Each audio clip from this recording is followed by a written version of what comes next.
বাচ্চাদের সাথে কেন ইব্রাহিম আলাইহিস সালামকে রাখা হলো, এখানে একটা ব্যাখ্যা হতে পারে, আল্লাহু আ'লাম। শিশুদের সাথে থাকতে হলে শিশুর মতো মন থাকতে হয়। বাচ্চাদের সাথে কারা ভালোভাবে মিশতে পারে জানেন? যাদের মনটা বাচ্চাদের মতো, শিশুর মতো সরল হতে হয়। শিশুর মতো হতে হয়, সরল। যাদের মন শিশুর মতো সরল, এদের মনের মধ্যে কিন্তু হিংসা, বিদ্বেষ, রিয়া, অহংকার এগুলো থাকবে না।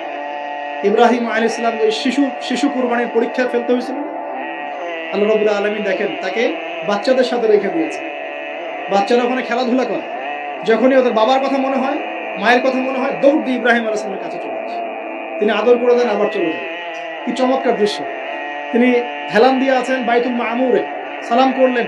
সালাম করে নবীজিকে বললেন, হে নবী, আপনার উম্মতকে জানিয়ে দিয়েন, আমি আপনাদেরকে সেটা জানিয়ে দিচ্ছি। হে নবী, আপনার উম্মতকে জানিয়ে দিয়েন যে জান্নাত হচ্ছে একটা উর্বর জায়গা। জান্নাতের পানি হচ্ছে মিষ্টি, জান্নাতের মাটি খুব উর্বর, জান্নাতের অনেক জায়গা ফাঁকা পড়ে আছে। আপনার উম্মতকে জানিয়ে দিয়েন এই ফাঁকা জায়গাগুলোতে তারা যদি গাছ লাগাতে চায় তাহলে যেন পড়ে সুবহানাল্লাহ, আলহামদুলিল্লাহ, ওয়ালা ইলাহা ইল্লাল্লাহ, আল্লাহু আকবার, ওয়ালা হাওলা ওয়ালা কুওয়াতা ইল্লা বিল্লাহ। এই মেসেজটা কে দিয়েছেন? ইব্রাহিম আলাইহিস সালাম। এই যে বাইতুল মামুরে হেলান দিয়ে আছেন, এটা কি? নবীজি বলছেন এটা হচ্ছে ফেরেশতাদের ইবাদত করার জায়গা। কাবা ঘর আছে না আমাদের, এই কাবা ঘরের ঠিক সোজা উপরে বাইতুল মামুর আছে, সপ্তম আসমানে। ফেরেশতারা কিভাবে ইবাদত করেন শোনেন। নবীজি বলছেন এই বাইতুল মামুরে প্রতি মুহূর্তে 70,000 ফেরেশতা তাওয়াফ করছে। ঠিক যেমন এখানে তাওয়াফ হচ্ছে 24 ঘন্টা, তাওয়াফ কি থেমে থাকে? তাওয়াফ থামে না। ঠিক ওইভাবে বাইতুল মামুরে তাওয়াফ থেমে থাকছে না। বাইতুল মামুরে ফেরেশতারা তাওয়াফ করছেন 70,000 ফেরেশতা একই সাথে। আর শুনে রাখেন, যে 70,000 ফেরেশতা একবার তাওয়াফ করার সৌভাগ্য পেয়েছে তারা কিয়ামত পর্যন্ত দ্বিতীয়বার চান্স পাবে। এবার কি চিন্তা করতে পারছেন ফেরেশতাদের সংখ্যা কত হতে পারে? আমাদের সংখ্যা তত্ত্বের বাইরে, আমাদের সংখ্যা তত্ত্বের বাইরে। এবার নবী সাল্লাল্লাহু আলাইহি ওয়াসাল্লাম আরো একটু উপরে উঠলেন। এই জায়গার নাম সিদরাতুল মুনতাহা। কি নাম? সিদরাতুল মুনতাহা। এটা হচ্ছে একটা বড়ই গাছ। বড়ই গাছ দেখেছেন তো? এটা নবীজি বলছেন এত চমৎকার এই বড়ই গাছ, এর মধ্যে এত বেশি রং ছিল যে রংগুলোকে আমি ব্যাখ্যা করতে পারবো। এর পাতাগুলো ছিল হাতির কানের মতো এবং এর ফলগুলো ছিল মটকার মতো বড় বড় এক একটা, এবং এর মধ্যে প্রজাপতি বসেছিল। এই প্রজাপতিগুলোর রং এত চমৎকার যেগুলো আমাদের পৃথিবীর রঙের মতো নয়। মানে এগুলো ব্যাখ্যা করার মতো শব্দ আমাদের কাছে নাই। অ্যামেজিং! এটা কোন জায়গা? আমাদের সবার রূহগুলো যেখানে উঠে যায়। এটা কোন জায়গা? আমাদের সবার নেক আমলগুলো যেখানে উঠে যায়। সবার রূহ, মৃত ব্যক্তিদের রূহ বা আত্মা এবং নেক আমলগুলো এই পর্যন্ত ওঠে, এরপরে সেখান থেকে উঠিয়ে নেওয়া হয়, এরপরে তারা আর যেতে পারে। একইভাবে উপর থেকে আল্লাহ পাকের কোনো আদেশ আসলে এই সিদরাতুল মুনতাহা পর্যন্ত আসে, এরপর সেখান থেকে নিয়ে আসা। আমি কি বুঝতে পারছি? এই হলো সিদরাতুল মুনতাহা, যেটা ফেরেশতাদের শেষ সীমা। এরপরে ফেরেশতারা আর যেতে পারবেন না। আল্লাহ পাকের নিকটবর্তী ফেরেশতারা ছাড়া নর্মাল যারা, তারা ওখানে যেতে পারবে। নর্মাল মানে বলছি যারা এমনি অন্যান্য দায়িত্বে আছেন তারা সেখানে যেতে পারবেন না। এই পর্যন্ত লাস্ট ওই যে লাইন থাকে না, ডেড লাইন, এটা ডেড লাইন, এরপর যেতে পারবে। এবার আমাদের নবীকে এখানে বাহন চেঞ্জ করে দেওয়া হলো, অন্য একটা বাহন আরো দ্রুতগামী তাকে দেওয়া হলো। এই বাহনে করে নবীজি একদম আলো পর্দা ভেদ করে উপরে উঠছে, আল্লাহ পাকের একদম কাছাকাছি আসছে। কাছাকাছি আসার পর তিনি বলছেন, আমি তখন শুনতে পেলাম যে আল্লাহ পাকের নিকটস্থ ফেরেশতা যারা আল্লাহর আদেশ লিখে রাখেন, তারা কলম দিয়ে লিখছে আল্লাহর আদেশ। এই কলমের লেখার খসখস শব্দ আমি শুনতে পেলাম। আল্লাহু আকবার। এবার আল্লাহ রাব্বুল আলামিন তাকে কাছে নিয়ে, শোনেন প্রিয় ভাই, উম্মতে মুহাম্মাদি শুনে রাখো, আল্লাহ পাক 3টা স্পেশাল ওহী করলেন। কয়টা ভাই? 3টা। অন্যান্য অনেক কথা তো হয়েছে, সেগুলো তো আমরা হাদিসের মধ্যে আমরা ডিটেইলস বলতে পারছি না, সময় শর্ট। 3টা স্পেশাল ওহী আল্লাহ রাব্বুল আলামিন করেছেন। তার প্রথমটা হচ্ছে নবী সাল্লাল্লাহু আলাইহি ওয়াসাল্লামকে এই জায়গায় 50 ওয়াক্ত নামাজ হাদিয়া গিফট দেয়া। কত ওয়াক্ত? এবার নবীজি 50 ওয়াক্ত নিয়ে চলে আসছেন। আর পরের দুটো পরে বলছি। 50 ওয়াক্ত নিয়ে চলে আসছেন। আসার সময় এই যে ষষ্ঠ আসমানে, পঞ্চম আসমানে কার সাথে দেখা? মুসা। কে আমাকে করছে? মুসা আলাইহিস সালাম। তিনি বলছেন, আল্লাহ পাক কি দিয়েছেন আপনাকে? নবী সাল্লাল্লাহু আলাইহি ওয়াসাল্লাম বলেন 50 ওয়াক্ত নামাজ। কত ওয়াক্ত? 50 ওয়াক্ত। এবার মুসা আলাইহিস সালাম বলছেন আমার উম্মতকে 2 ওয়াক্ত নামাজ দেওয়া হয়েছে, সেটাই আমার উম্মত আদায় করতে পারে নাই। 50 ওয়াক্ত নামাজ আপনার উম্মত পারবে না, আপনি কমাই নিয়ে আসেন যান।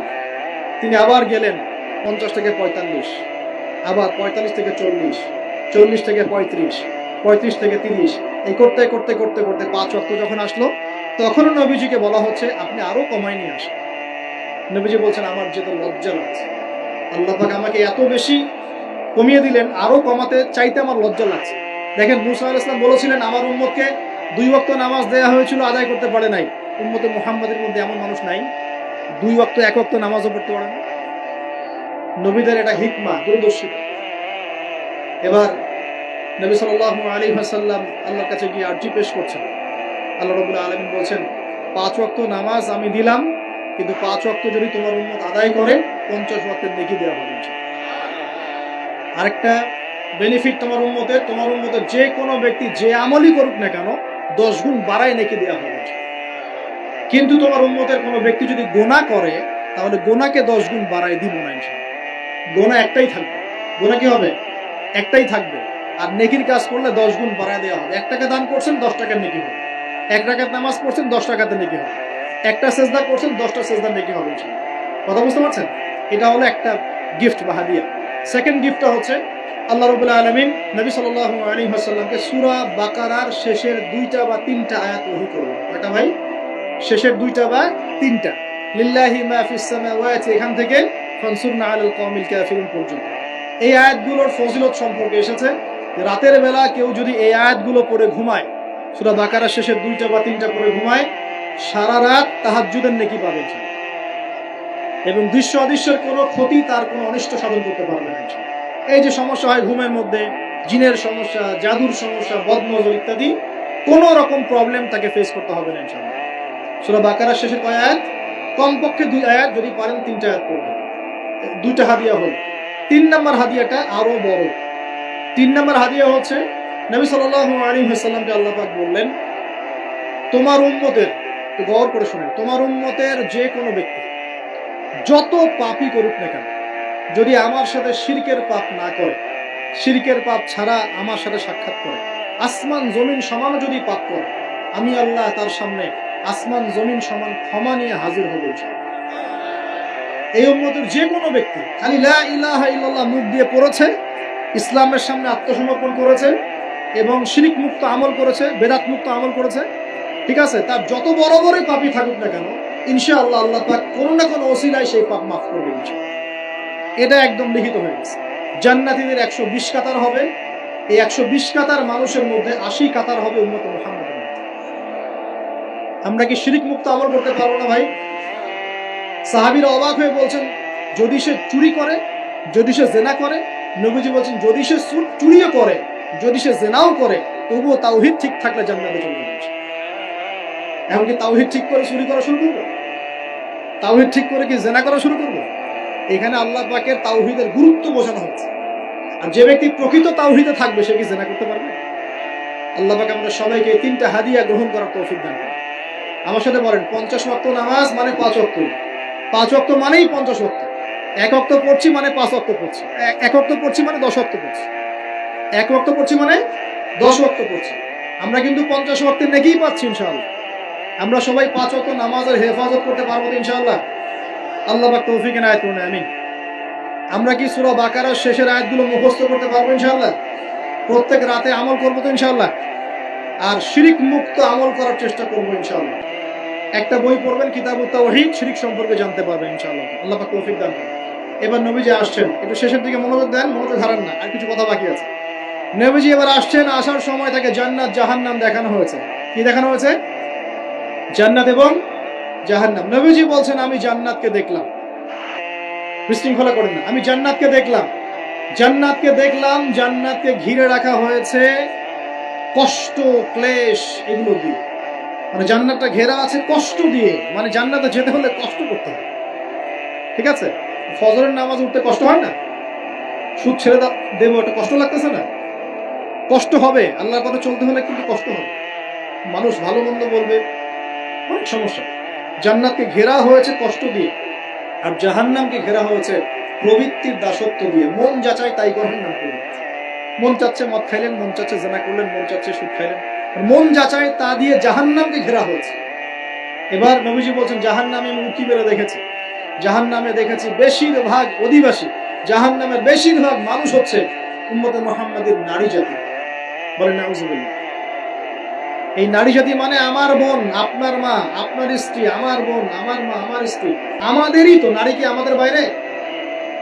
কেন তারা জাহান্নামে যাবে? নবীজি বলছেন কয়েকটা কারণ। এক, তারা বেশি বেশি লানত এবং অভিশাপ করে। এক। দুই, তারা এমন কিছু কাপড় পরে শেষ জামানায় বাইরে ঘুরবে যে কাপড়গুলো পরেও তারা নগ্ন থাকবে। দুই, অর্থাৎ বেপরদামির কারণে। তিন, তারা বুক পিঠ চাপড়ায়, প্রলাপ বিলাপ করে, এটা একটা কারণ। চার, তারা স্বামীর সাথে কখনো কখনো কুফরি করে। কেমন? স্বামী সারা জীবন যদি তাদের ভরণ পোষণ ভালোবাসা দিয়ে যায়, কোনো একদিন যদি কোনো সমস্যা সৃষ্টি হয়, বলবে যে সারা জীবন তোমার কাছে কিছুই পাই না।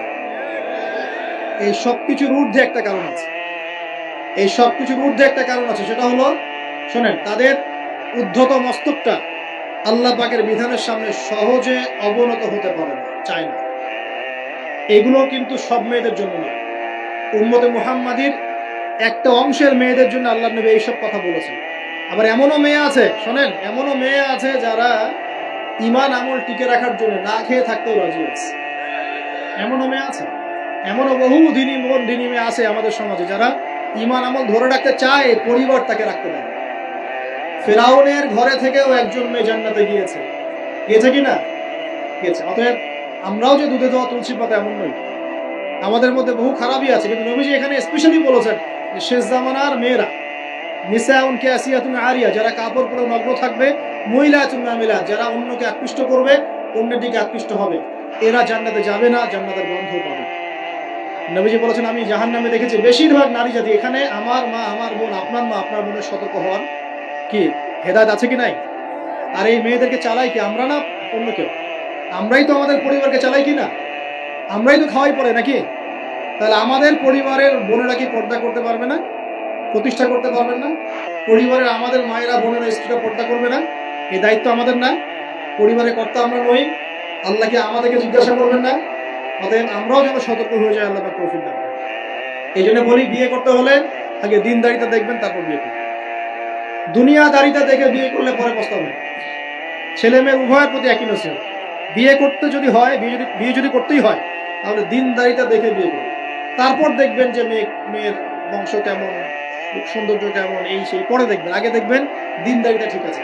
ছেলের ক্ষেত্রে একই বিধান, আগে দেখতে চান না কত বড় চাকরি করে, কত প্রপার্টিজ আছে, কত বড় বাড়ি, এগুলো পরে দেখবেন। আগে দেখবেন ছেলে নামাজ পড়ে কিনা, ছেলের মধ্যে সুন্নত আছে কিনা, এইগুলো আগে দেখবেন। এই বিয়ে নিয়ে প্রচুর জাহিলিয়াত সমাজে আছে, এই কারণেই পরিবারগুলো এখন ভেঙে যাচ্ছে। আল্লাহ পাক আমাদেরকে সুন্নাহ মেনে চলার তৌফিক দান করুন বলি আমি। নবীজি এখানে বলেছেন আমি জাহান্নামে দেখেছি বেশিরভাগ অধিবাসী নারী জাতি। আমাদের বোনদেরকে রিকোয়েস্ট করবো, সতর্ক হয়ে যান, আল্লাহর ওয়াস্তে সতর্ক হয়ে যান। কেন? শোনেন, কেন নবীজি বললেন, এই পয়েন্টটা একটু ভালো করে বোঝেন। কেন নবীজি এই উম্মতের মধ্যে বেশিরভাগ মেয়েকে জাহান্নামী বললেন? আপনি একটু চিন্তা করেন তো, এই উম্মতের মধ্যে কি এমন হয়েছে, এই উম্মতের মেয়েদের সাথে কি এমন হয়েছে যার ফলে মেয়েদেরকে আর ঘরে রাখা যায় না, সব বাইরে চলে আসতেছে? কি হয়েছে এই উম্মতের মেয়েদের সাথে? এই প্রবলেম তো আগে 200-500 বছর আগে ছিল না। 500 বছর আগে আপনি কি কোনো মেয়েকে দেখেছেন আমাদের মেয়েদের মতো বেপর্দায় সারা রাস্তাঘাট, গ্রামগঞ্জ, একদম অফিস আদালত, বাজার ঘাট সব ঘুরে বেড়াচ্ছে? দেখেছেন 500 বছর আগে, 300 বছর আগে, 200 বছর আগে? লাস্ট সমসাময়িক সময় কি এমন হলো যে মেয়েদেরকে আর ঘরে রাখা যায় না? আমি একটা শব্দ বলে দিই, বাসায় গিয়ে রিসার্চ করবো, সব বলে দিব। লাস্ট 100-200-300 বছরে একটা মুভমেন্ট, একটা আদর্শ ছড়িয়ে পড়েছে বিশ্বের মধ্যে, তার নাম হলো ফেমিনিস্ট রেভলিউশন। মনে থাকবে, ফেমিনিস্ট রেভলিউশন। এটা নিয়ে ঘাটাঘাটি করেন, বুঝতে পারবেন কেন জাহান্নামের বেশিরভাগ অধিবাসী জাহান্নামে যাবে, নারীরা কেন জাহান্নামে যাবে বেশি বেশি। এই মুভমেন্টটা নিয়ে পড়াশোনা করলেই বুঝতে পারবেন। আল্লাহ পাক আমাদেরকে বোঝার তৌফিক দান করুন, অন্তরের চোখ খোলার তৌফিক দান করুন। নবীজি আরো বলছেন আমি জাহান্নামে গেলাম, জাহান্নাম আমাকে দেখানো হলো, এবং সেখানে আমি একজন ফেরেশতাকে দেখলাম। কি দেখলাম? এই ফেরেশতা আমাকে দেখে হাসে নাই। সবাই মনোযোগ দেন, মেরাজের রাতের সবাই নবী সাল্লাল্লাহু আলাইহি ওয়াসাল্লামের সাথে হাসি মুখে সাক্ষাৎ করেছেন, এই ফেরেশতা বাদ দিয়ে। নবীজি বললেন জিবরাইল আলাইহিস সালামকে, সে এত গম্ভীর কেন, তার চেহারায় হাসি নাই কেন?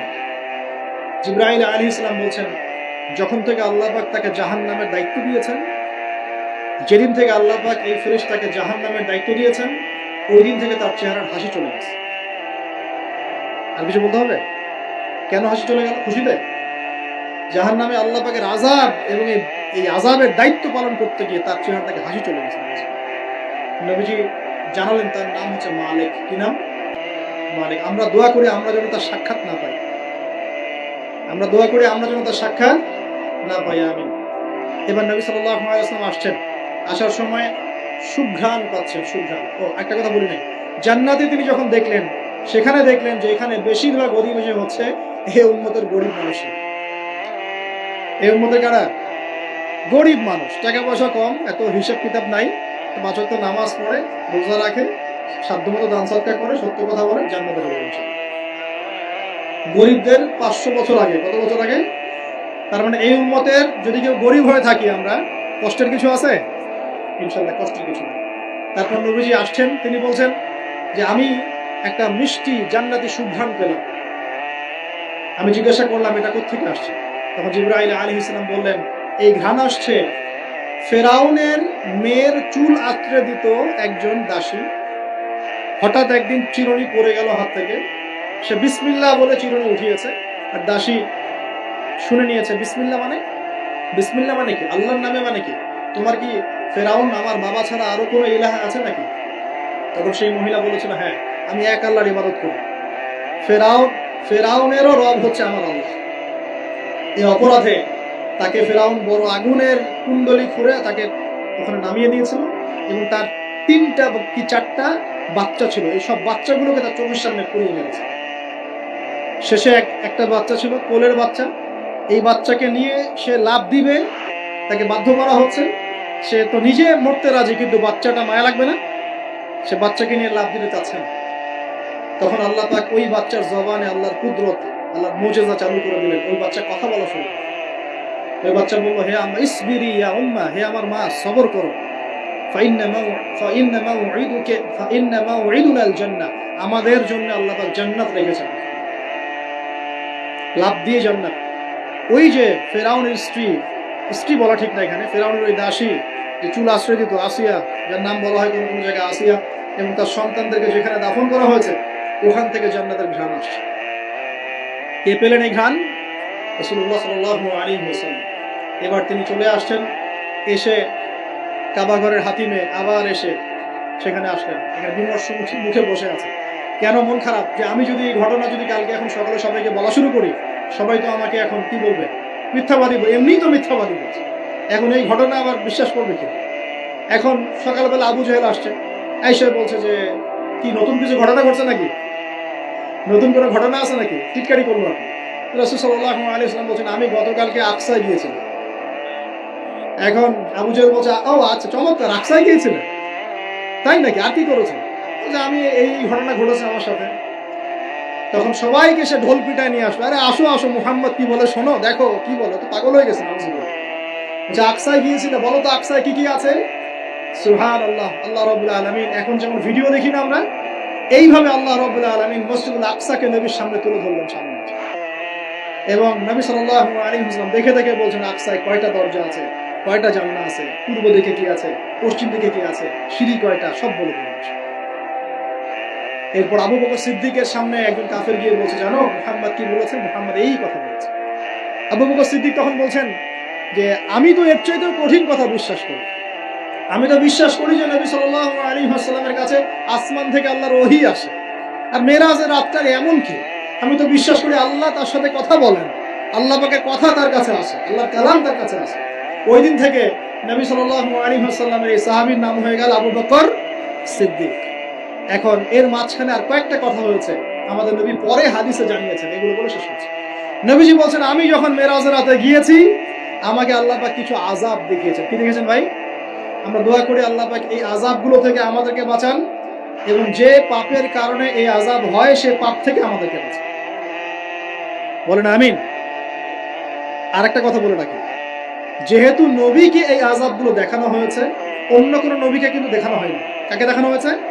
আমাদের নবীকে। তার মানে এই পাপগুলো এবং এই আযাব আমাদের উম্মতের মধ্যেই বেশি থাকে।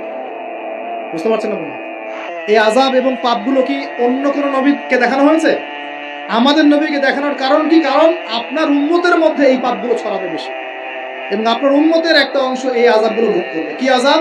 নবীজি যাচ্ছেন, দেখছেন, যুবকরা শুনো ভালো করে, নবীজি দেখছেন একটা চুলা, কি ভাই, তন্দুর রুটি দেখেছেন যে চুলায় রান্না করে, ঠিক ওই রকম শব্দই হাদিসে এসেছে, তন্দুর।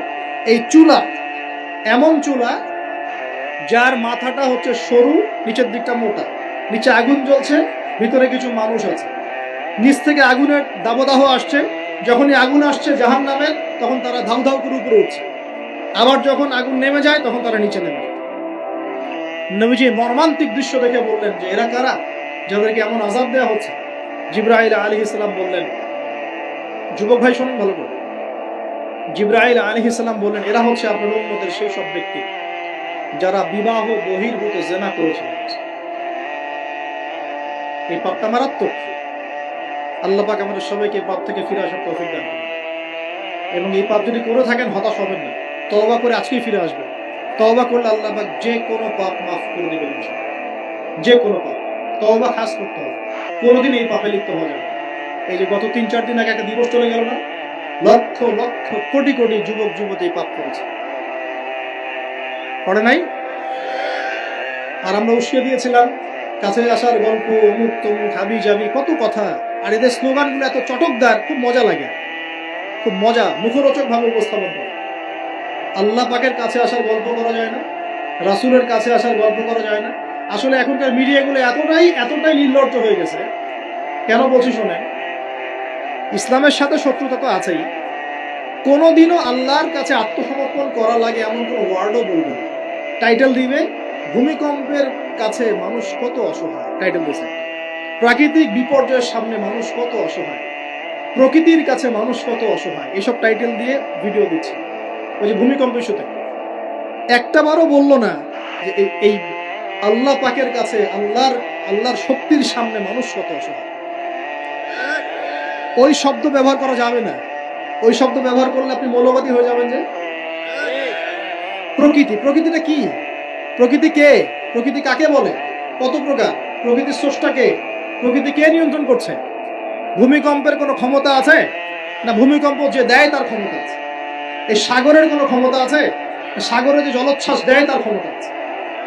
এই মাটিটাকে স্থির কে রেখেছে? এখন আমরা তো এখনো মহাবিশ্বে ঘুরছি না? এই যে ওয়াজ করছি যখন আমরা, এখনো পৃথিবীটা ঘুরছে। আমরা কি বুঝতে পারছি কে পৃথিবীকে স্থির রাখলো? কেউ বলবে না যে আল্লাহর আযাবের সামনে মানুষ কত অসহায়। হ্যাঁ, বলবে প্রকৃতির সামনে মানুষ কত অসহায়, ভূমিকম্পের সামনে মানুষ কত অসহায়। মানে এমন এমন চটকদার কিছু শব্দ দিবে, এই শব্দগুলো আপনাকে চিনিয়ে দিবে যে কারা আল্লাহর বাহিনী, কারা আল্লাহর দুশমনের বাহিনী। এখানে যুবকদেরকে উৎসাহিত করা হয়েছে না জেনার জন্য। আর নবী সাল্লাল্লাহু আলাইহি ওয়াসাল্লামকে কেন দেখানো হলো? কারণ তার উম্মতের মধ্যে জেনার পাপ ছড়িয়ে পড়ে গেছে। কিসের মধ্যে? চুলার মধ্যে শাস্তি দেওয়া হচ্ছে, চুলায় শাস্তি দেওয়া হচ্ছে। নবীজি বলছেন তাদের ভিতর থেকে এত দুর্গন্ধ বের হচ্ছিল যেন মনে হচ্ছিল যে কোনো পাবলিক টয়লেটের পাশ দিয়ে আমরা যাচ্ছি। প্রিয় ভাই, আল্লাহর ওয়াস্তে জিনার ধার কাছেও যায় না। আল্লাহ পাক বলেছেন ওয়ালা তাকরাবু জিনা, জিনার কাছেও যেও না। এক নাম্বার শাস্তি কি দেখেছেন নবী সাল্লাল্লাহু আলাইহি ওয়াসাল্লাম? কিসের শাস্তি? তন্দুর চুলার মধ্যে আগুনের শাস্তি। কিসের পাপের কারণে? বলেন, জিনা। এই উম্মতে মুহাম্মাদের মধ্যে জিনা ছড়িয়ে পড়েছে কিনা? এখন আমরা কি এই স্রোতে গা ভাসাবো না দূরে থাকবো? আমরা হালাল উপার্জনের সোর্স তৈরি করব, করে হালাল বিয়ে করবেন। হালাল উপার্জনের মাধ্যম তৈরি করবেন, করে বিয়ে করবেন। বিয়ের আগে কোনো পীড়িত নাই, সব পীড়িত বিয়ের পরে পারা যাবে ইনশাআল্লাহ। আর সব আগে ভাগে খেয়ে শেষ করে ফেললে পরে খাবেন কি? তাই না বিষয়টা? আচ্ছা, এবার সামনে যাই। নবী সাল্লাল্লাহু আলাইহি ওয়াসাল্লাম সামনে গেলেন, গিয়ে দেখলেন, এবার দেখলেন কিছু মানুষ বসে আছে। কিছু মানুষ বসে আছে, সামনে আছে টাটকা তরতাজা গোশত, একদম ধোঁয়া উঠতেছে, একদম কালা ভুনার মতো। আর পাশে রাখা আছে পচা, নোংরা, আবর্জনাময় গোশত। এই মানুষগুলো ভালো গোশত খাচ্ছে না, এই মানুষগুলোই পচা গোষ্ঠগুলোই খাচ্ছে, দুর্গন্ধযুক্ত। নবীজি বললেন এরা কারা? নবী সাল্লাল্লাহু আলাইহি ওয়াসাল্লামকে বলা হচ্ছে এরা আপনার উম্মতের সেই সব ব্যক্তি যারা বিবাহিত, ভালো করে শুনুন, এরা আপনার উম্মতের সেই সব ব্যক্তি যারা বিবাহ বহির্ভূত সম্পর্ক করেছে, মানে বিয়ে করার পরেও, বাসায় স্ত্রী থাকার পরেও বাইরে করেছে, বাসায় স্বামী থাকার পরেও বাইরে জেনা করেছে। এখন আমাকে বলেন তো, উম্মতে মুহাম্মাদের মধ্যে সমকালীন সময় এই ফিতনাটা ছড়িয়ে পড়ে নাই? পরকীয়া ছড়িয়ে পড়ে নাই? এটা হলো পরকীয়ার স্পেশাল শাস্তি, কারণ পবিত্র হালাল ফ্রেশ জিনিস ওদের ঘরে ছিল, খাইতে